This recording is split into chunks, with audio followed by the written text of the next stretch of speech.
Hey, this is the motion and speed independent test review. We're going to go through the answers here so you can know how to do it and kind of like what the procedure for solving this stuff is. Okay, so motion occurs anytime an object changes its position. This is entirely dependent on the reference point. Motion can be measured by distance, displacement, speed, velocity, and acceleration. Speed refers to an object's time traveled in a certain, distance? Let's see, what is this? Yeah, distance traveled in a certain amount of time.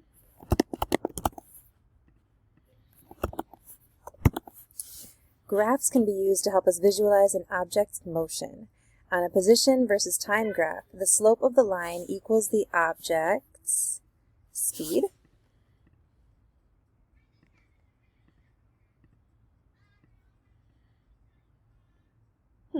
Although we haven't used velocity yet, so it's probably velocity this time around. We'll say the velocity. The y-intercept on a position versus time graph represents the object's initial position. So like if they have a head start or not. Velocity is defined as speed with a direction, because velocity uses displacement instead of distance.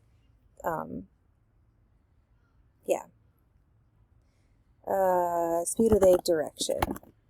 Okay, so that's that one. Okay, for this next one we're going to use some magic. We are going to use this distance, time, and speed equation. So whichever one we need to solve for, we're going to cover it up, and then this will tell us whether we need to divide or whether we need to multiply. And distance is on top, time and speed are on the bottom of this triangle. So for this next part, we have an answer bank. So what we're going to do is we're going to solve the problem, and we're going to see if it fits one of these. And yeah, we'll hopefully be able to cross each one off. We're going to show our work as we go. So while John is traveling along a straight interstate highway, he notices that the mile marker reads 260. John travels until he reaches the 150 mile marker and then retraces his path to the 175 mile marker. So what is John's displacement from the 260 mile marker? So what I want to do here is I want to draw a picture, because that will help me to visualize what's going on. So we're starting at 260, we're going to travel till we reach the 150 mile marker, and then we are going to go back to the 175 mile marker. So now I'm going to label that with some numbers. Let's see, do a mini text box in here. Ooh, that's too big.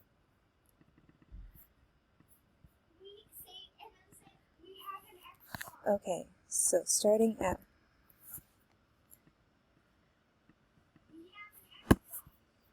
he's going like basically negative 150, or no, he's not going negative 150, but he's starting at 260 and traveling until he reaches the 150 mile marker.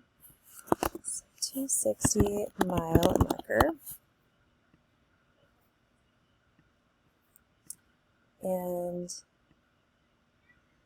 so he's traveling to the 150 mile marker, and then going back up to the 175 mile marker. So then the math that I need to do here is we're going to do 260 minus 150, and then we're going to do plus 25. So plus 25, because there's a 25 mile difference there. So let me pull up my calculator real quick.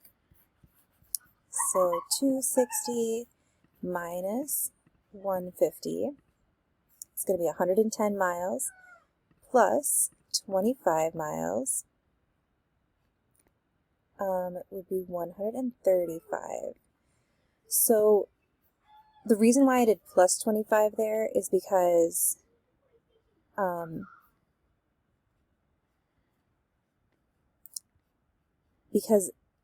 oh, hold on a second, I did that wrong. Just a second.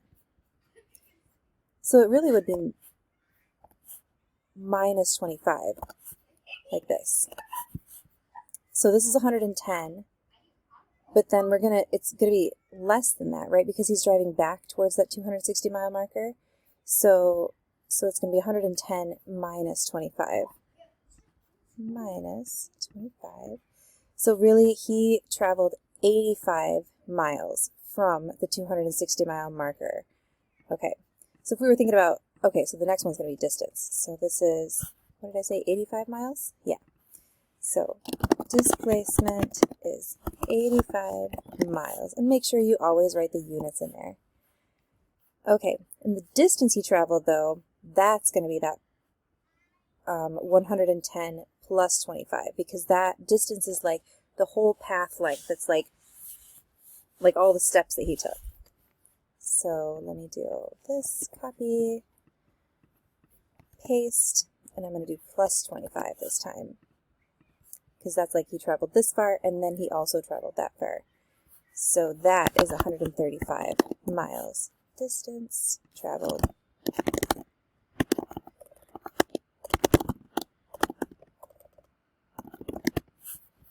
Okay. A physics book is moved once around the perimeter of a table that has the dimensions 1 meter by 2 meters.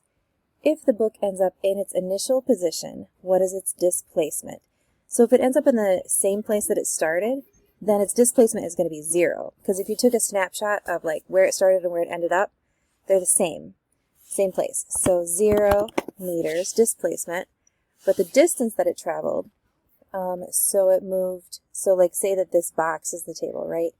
So it is traveling 1 meter plus 2 meters plus 1 meter plus 2 meter.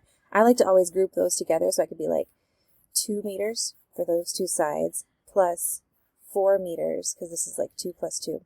So that is a total of 6 meters distance. Okay? Displacement, same position it started in, so 0, but distance is 6 meters because that's like the full path length. Okay?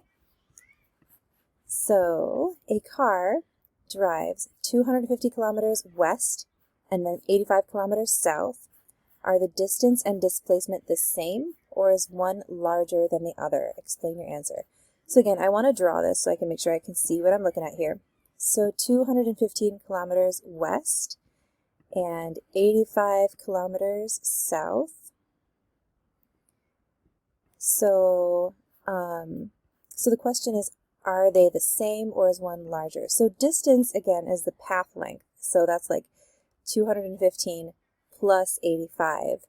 Whereas the displacement is going to be that, like, think about it like as the crow flies, or like it's that the straight line distance between those points. So I'm going to draw this displacement with this kind of arrow. Oops, that's not what I wanted. Let's try this one. Okay, so the solid line is the distance and the dotted line is the displacement. So the distance is larger than the displacement. Okay? Because displacement is always the straight line distance between 2 points, whereas the distance is the full path length. You can think about distance as like the number of steps that you took. It would never be a negative number. You always take a positive number of steps. Whereas displacement, it matters what direction you're going in. So you could be traveling in a negative direction, you could be traveling to the west or to the east, but it's always going to be that straight line distance between those points. Like you're taking a snapshot of where you started and where you end. Okay? All right, so you run a 3.1 mile race in 0.5 hours. What was your average speed in the race? Okay, so for this one, I want to go back to my magic triangle. So I'm solving for speed. Let me just double check that. Yeah, what's my average speed? So if I'm solving for speed, I need to do distance divided by time. So let's see, speed equals distance divided by time.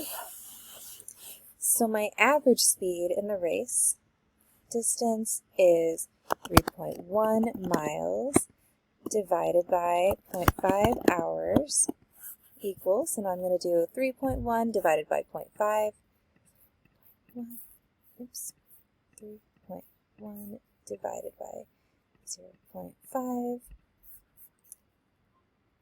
Okay, so that's going to be 6.2 miles per hour.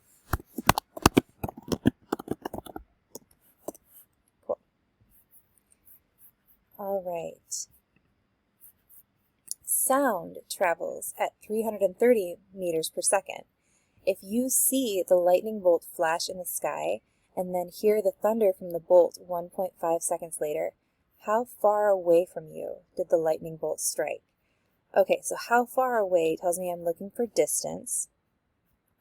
So let's go back to our magic triangle, solving for distance. So we need to do time times speed. Time times speed.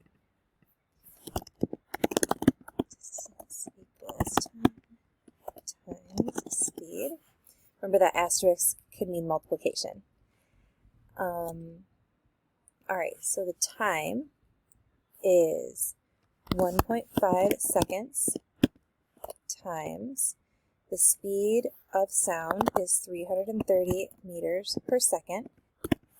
So I'm going to do 1.5 times 330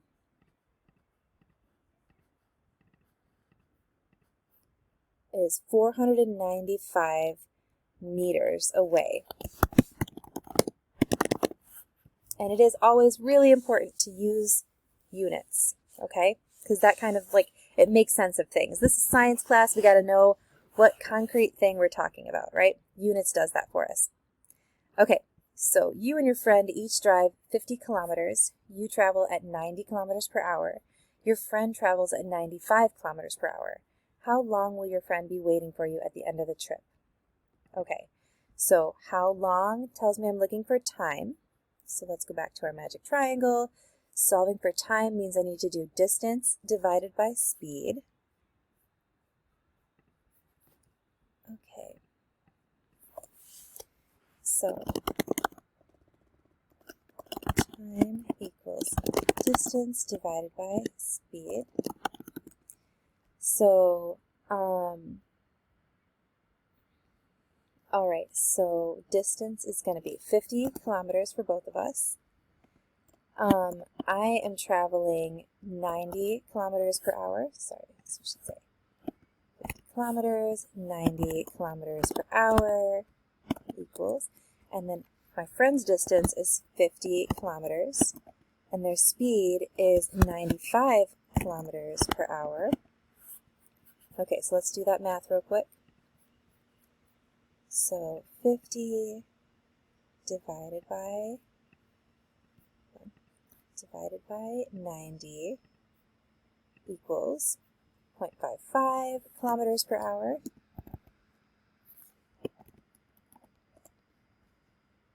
Oh no, 0.55 hours. And then 50 kilometers times, or divided by 95 kilometers an hour.